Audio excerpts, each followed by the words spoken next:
Okay, another question, another answer. Vintage versus modern. So, vintage versus modern, age-old question that's going to go forever in any space. Cars. Do I want a new Mustang? Do I want a vintage Mustang? Do I want a new Ferrari, an old Ferrari? Whatever. Unless we're talking about minivans. But they say, collect what you love. So ideally, as people, as humans, we look up to people. We look for heroes, we look for mentors, idols, and a lot of those people come through sport. So ultimately, at any given time in a generation, you're most likely to collect what's in the present moment, right? So today we're Connor McDavid fans, we're LeBron James fans, we're Steph Curry fans, etc. When I was growing up, I was a Eric Lindros, Jagger, Lemieux fan.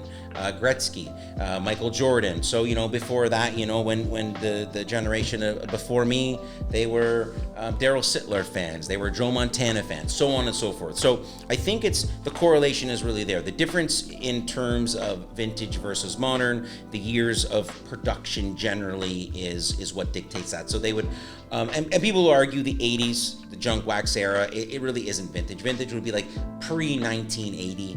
And you really get in. Remember, baseball cards have been out since like the 1860s. So, and hockey, same thing out of cigarette packs, and really produced into the 50s and so on. So, traditionally speaking, that would be the difference. The difference would be when the cards were produced. Who collects them is just based off of exactly that. And then, of course, the one thing with vintage is from an index point of view.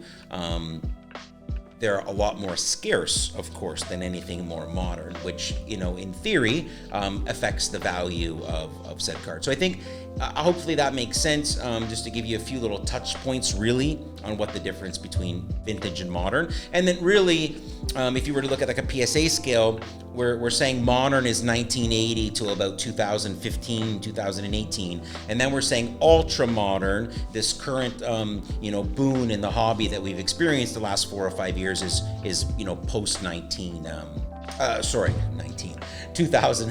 So give you a little vintage pre-1980, modern 1980 to 2019, ultra modern 2019 to current. Who collects?